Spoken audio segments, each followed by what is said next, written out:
ایک تو آرگیومنٹ یہ ضرور ہے کہ یہ تو ایک مین میڈ کرائسس ہے، یہ کوئی غیر سیاسی ہینڈلنگ کی وجہ سے اور نامناسب بیانات کی وجہ سے یہ کرائسس اس پوزیشن پہ آیا ہے، اور میں بالکل سمجھتا ہوں۔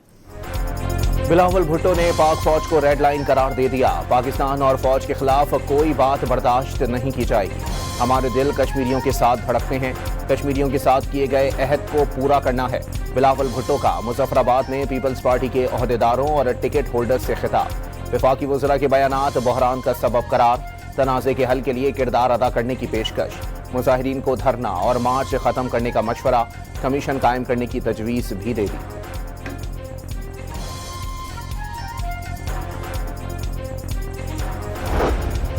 آزاد کشمیر کے سیکریٹری داخلہ نے طلبہ کو احتجاج کا حصہ بنانا، نئی نسل کے مستقبل سے کھیلنے کے مترادف قرار دے دیا۔ کالعدم ایکشن کمیٹی کئی روز سے عوام کے معمولات زندگی متاثر کرنے میں مصروف ہے۔ کالعدم کمیٹی نے اداروں کے خلاف منفی پروپیگنڈے کو اپنا وتیرہ بنا لیا۔ گفتار حسین کی نیوز کانفرنس۔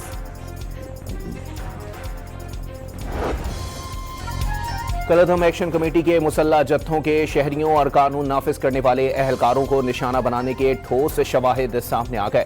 شرپسندوں کی بھاری اسلحے کے ساتھ شہری آبادی اور اہلکاروں پر فائرنگ کی گئی ویڈیوز سامنے آ چکی ہیں۔ مسلح عناصر نے کئی پولیس، رینجرز اور دیگر قانون نافذ کرنے والے اداروں کے اہلکاروں کو شہید کیا۔ بھارت میں ایٹمی تنصیبات کی سیکیورٹی ناکامی دنیا کے لیے خطرہ، بھارت کے سب سے بڑے ایٹمی پلانٹ کی فائلز ڈارک ویب پر پوسٹ کر دی گئیں۔ برطانوی خبر رساں ایجنسی رائٹرز کے مطابق ہیکرز نے تنصیبات کے بلو پرنٹس اور سپلائرز کی معلومات شیئر کی۔ کندن کلام ایٹمی پاور ریاست تامل ناڈو میں واقع ہے۔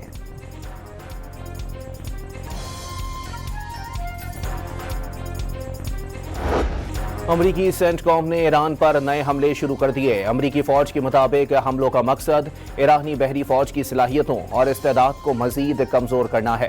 حالیہ حملوں میں فوجیوں سمیت 30 ایرانی شہید، شہداء میں متعدد خواتین بھی شامل، 260 افراد زخمی۔ ایرانی وزارت صحت نے تصدیق کر دی۔ نئے حملوں میں آبنائے ہرمز اور ایرانی ساحلی علاقوں کے قریب درجنوں فوجی اہداف کو نشانہ بنانے کا دعویٰ۔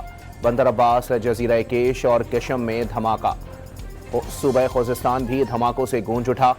سینٹرل کمانڈ کے مطابق 7 گھنٹے تک جاری رہنے والی کارروائیوں میں لڑاکا طیاروں، ڈرونز اور بحری جنگی جہازوں سے ایرانی میزائل اور ڈرون تنصیبات، بحری صلاحیتوں اور ساحلی دفاعی نظام پر انتہائی درست حملے کیے گئے۔ امریکی حملوں کے جواب میں پاسداران انقلاب کا آپریشن نصر 2 جاری۔ پاسداران انقلاب نے اردن کے شہر الازرق میں موافق السلطی ایئر بیس پر امریکی فوجی تنصیبات کو ڈرون سے حملہ کیا۔ آپریشن کے دوران امریکی لڑاکا طیاروں کے شیلٹرز اور متعدد MQ-9 ڈرونز تباہ کرنے کا دعویٰ۔ ایرانی فوج نے بحرین میں امریکی بحریہ کے 5th فلیٹ کو ٹارگٹ کیا۔ کمانڈ اینڈ کنٹرول سینٹر، بحری معاونت کے انتظامی مراکز، گوداموں اور ایندھن کے ذخائر کو تباہ کر دیا گیا۔ کویت میں امریکی فوج کے مرکزی لاجسٹک اور سپورٹ مرکز پر حملے سے آگ لگ گئی۔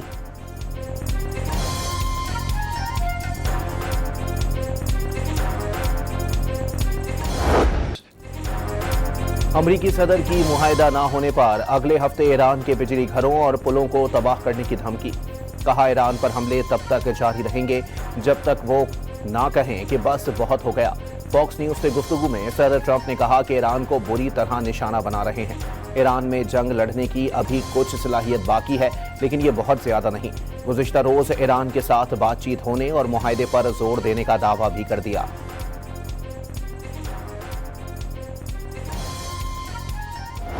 ایران کے 1 انچ کا دفاع کریں گے۔ ایرانی صدر کا ٹرمپ کو پیغام۔ ایرانی فوج صلاحیتیں ختم کرنے کے مسلسل دعوے کیے جا رہے ہیں، لیکن کیا انہیں اپنا مقصد حاصل ہوا؟ مسعود پزشکیان کا سوال۔ ایرانی نائب وزیر خارجہ کاظم غریب آبادی کے مطابق امریکہ نے دوبارہ بحری ناکہ بندی نافذ کر کے مفاہمتی یادداشت کو مکمل طور پر ختم کیا۔ ایرانی پارلیمنٹ کی قومی سلامتی کمیٹی کے ترجمان ابراہیم رضائی نے دعویٰ کیا کہ امریکہ نے باضابطہ طور پر جنگ کا راستہ اختیار کیا۔ ایران کے پاسداران انقلاب نے خبردار کیا کہ آبنائے ہورموز اس وقت تک بند رہے گی جب تک امریکہ کے شر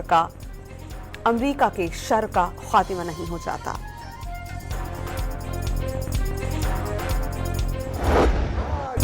امریکہ سے جنگ کے بعد ایرانی پارلیمنٹ کا پہلا اجلاس، اراکین کا آیت اللہ خامنئی کی شہادت کا بدلہ لینے کا مطالبہ۔ ایرانی سرکاری میڈیا کے مطابق ایرانی پارلیمنٹ کے 180 اراکین نے امریکہ کے ساتھ مفاہمتی یادداشت ختم کرنے کا مشورہ دے دیا۔ 4 ماہ میں منعقدہ اجلاس میں ضوابط میں ترامیم بھی منظور کی گئیں، جن کے تحت ہنگامی حالات میں ورچوئل اجلاس منعقد کیا جا سکے گا۔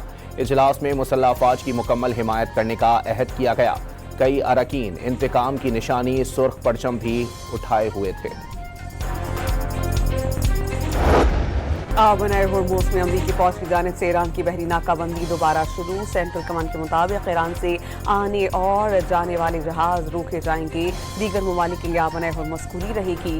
سینٹ کام نے جہازوں کو گزرنے سے پہلے امریکی فوج کے اعلانات پر عمل درآمد کا مشورہ دے دیا۔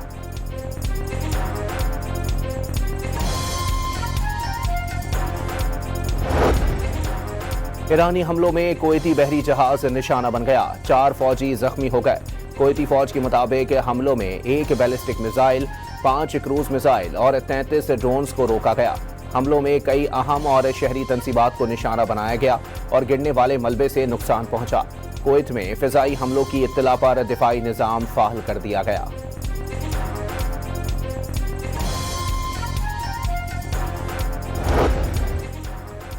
امریکی صدر ڈونلڈ ٹرمپ نے عراق سے امریکی فوجوں کے انخلاء کا اعلان کر دیا۔ امریکی تیل کمپنیز عراق میں کام کریں گی۔ امریکہ عراق سے بڑی مقدار میں تیل نکالے گا۔ ٹرمپ کی عراقی وزیر اعظم سے ملاقات کے بعد گفتگو۔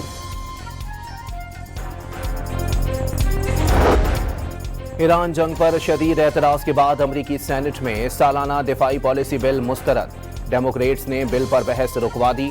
ڈیموکریٹس نے ایران جنگ پر شدید اعتراض کیا، ان شقوں پر بھی کڑی تنقید کی جس کے تحت امریکہ اور اسرائیل کی افواج ایک دوسرے کے ساتھ فوجی اور انٹیلیجنس تعاون بڑھا سکیں گی۔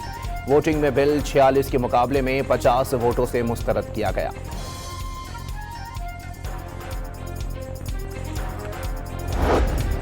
عالمی مارکیٹ میں خام تیل کی قیمتوں میں اتار چڑھاؤ۔ برطانوی برینٹ کی قیمت $85 فی بیرل ہو گئی۔ امریکی خام تیل $79 فی بیرل ہو گیا۔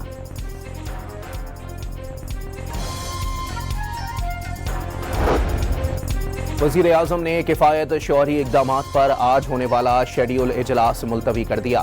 جلد بلائے جانے والے اجلاس میں خطے کی کشیدہ صورتحال کے باعث اہم فیصلوں کا امکان۔ حکومت نے اس سے قبل کفایت شعوری اقدامات کے تحت کیے گئے فیصلے واپس لے لیے تھے۔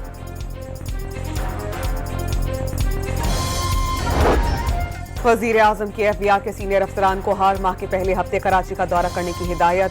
باور کرایا کہ کاروباری برادری سے براہ راست رابطہ ہو تاکہ ان کے مسائل بلا تاخیر حل ہو سکیں۔ شہباز شریف کی زیر صدارت FBR اصلاحات پر جائزہ اجلاس۔ پاکستان کی معیشت استحکام کی راہ پر گامزن قرار۔ رواں سال معاشی ترقی اور کاروباری سرگرمیوں کے فروغ کا سال ہوگا، وزیر اعظم کا خطاب۔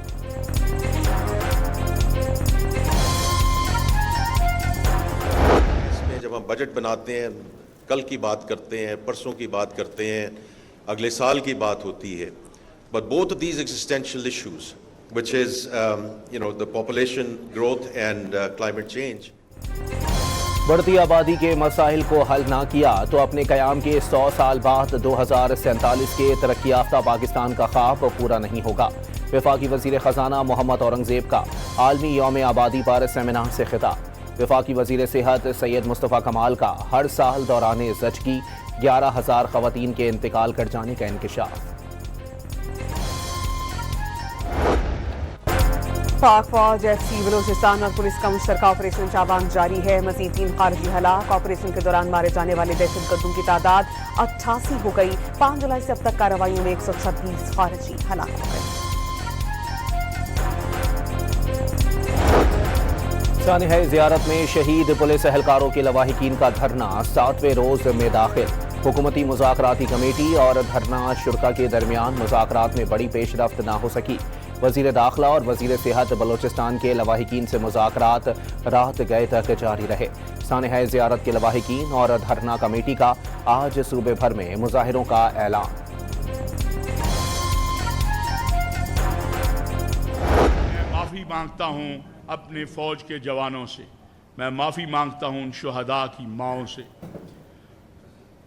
میں معافی مانگتا ہوں ان شہداء کے بچوں اور اہل خانہ سے جن کو آنا پڑا کہ وہ آگے کہیں سوشل میڈیا پر کہ ہمارے بچوں کی توہین نہ کرو. مولانا طاہر اشرفی نے توہین پر شہداء کے لواحقین سے معافی مانگی. سیاستدانوں سے سیکیورٹی اداروں کو تنقید کا نشانہ نہ بنانے کی اپیل. علماء کرام کا فوج کے شانہ بشانہ کھڑے رہنے کا اعلان. طاہر اشرفی نے کہا کہ قوم کی پیغام امن کمیٹی متشددانہ رویوں کو ختم کرنے کے لیے ہے. چیئرمین اسلامی نظریاتی کونسل راغب نعیم نے امید کا اظہار کیا کہ مسالک اور مذاہب مل بیٹھیں اور مکالمہ کریں تو بہتر نتائج ہوں گے.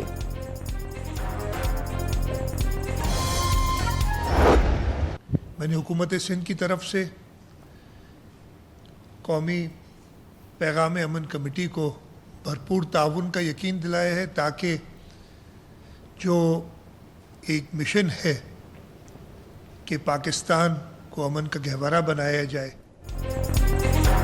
وزیر اعلیٰ سندھ کی قومی پیغام امن کمیٹی کو مکمل تعاون کی یقین دہانی. سب مل کر امن کی کوشش کریں گے تو کامیابی ملے گی. مراد علی شاہ کا پیغام. شرجیل میمن نے شہداء کو ماتھے کا جھومر اور قوم کا فخر قرار دے دیا. وہ ہمارے سر کا تاج ہے, ہمارا فخر ہے. ان کو اس سٹیٹمنٹ کے ذریعے میں سمجھتا ہوں کہ جس طریقے سے سٹیٹمنٹ دی گئی ہے وہ میں سمجھتا ہوں بڑا افسوسناک ہے. یہ وہ بیانیہ ہے جو ملک دشمن بیانیہ ہو سکتا ہے. گورنر خیبر پختونخوا نے شہداء کے حوالے سے مولانا فضل الرحمان کا خطاب افسوسناک قرار دیا اور واضح کیا کہ مساجد, امام بارگاہوں اور مدارس میں سیکیورٹی فورسز کے شہداء کے خون کی بدولت آباد ہیں.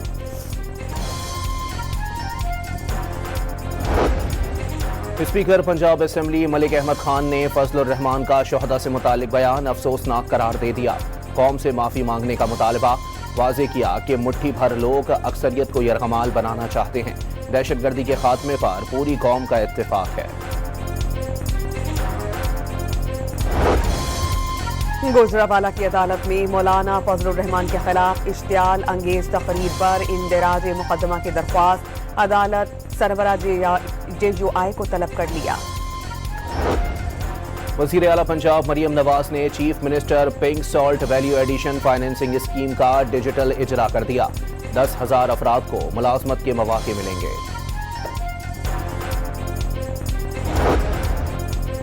اسحاق ڈار 16 سے 17 جولائی تک شنگھائی چین کا دورہ کریں گے. پاکستان عالمی مصنوعی ذہانت تعاون تنظیم کا بانی رکن بنے گا. نائب وزیر اعظم اور وزیر خارجہ پاکستان عالمی مصنوعی ذہانت تعاون تنظیم کے قیام کے معاہدے پر پاکستان کی جانب سے دستخط کریں گے. اسحاق ڈار دیگر ممالک کے ہم منصبوں سے ملاقاتیں کریں گے.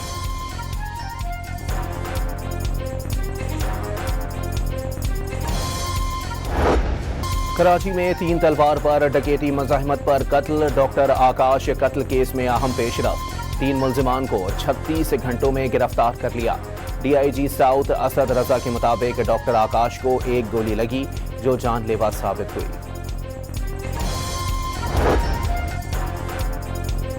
امیر جماعت اسلامی کراچی منعم ظفر نے سول اسپتال میں دستی بم حملے میں زخمی کارکنان کی عیادت کی. لیاری میں جماعت اسلامی کے دفتر پر دستی بم حملے میں 3 کارکنان زخمی ہوئے. منعم ظفر نے کہا کہ جماعت اسلامی کو دھمکیوں اور دہشت گردی سے نہیں روکا جا سکتا.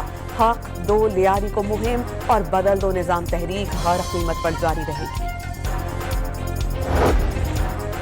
لکی مروت میں کرم پل کے قریب مسلح افراد کی فائرنگ سے جماعت اسلامی کا عہدیدار جاں بحق. پولیس نے لاش سرائے نورنگ اسپتال منتقل کر دی. واقعے کی اطلاع ملتے ہی جماعت اسلامی کے کارکنوں کی بڑی تعداد ہسپتال پہنچ گئی. کراچی سے عمرہ ویزا پر سعودی عرب جانے والی خاتون انسانی اسمگلنگ کے شبہ میں آف لوڈ. دوران تفتیش خاتون کا سعودی عرب میں غیر اخلاقی سرگرمیوں کا اعتراف.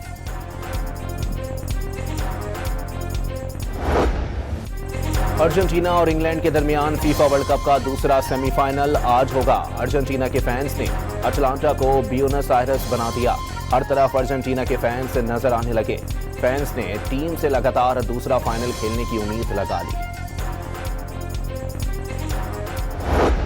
فیفا ورلڈ کپ کے پہلے سیمی فائنل میں اسپین فرانس کو شکست دے کر فائنل میں پہنچ گیا. اسپینش ٹیم نے 2 گول سکور کیے جبکہ فرینچ ٹیم کوئی گول نہیں کر سکی. اسپین کی جیت پر شہری فلسطینی پرچم اٹھائے, میڈرڈ کی سڑکوں پر نکل آئے اور جیت کا خوب جشن منایا.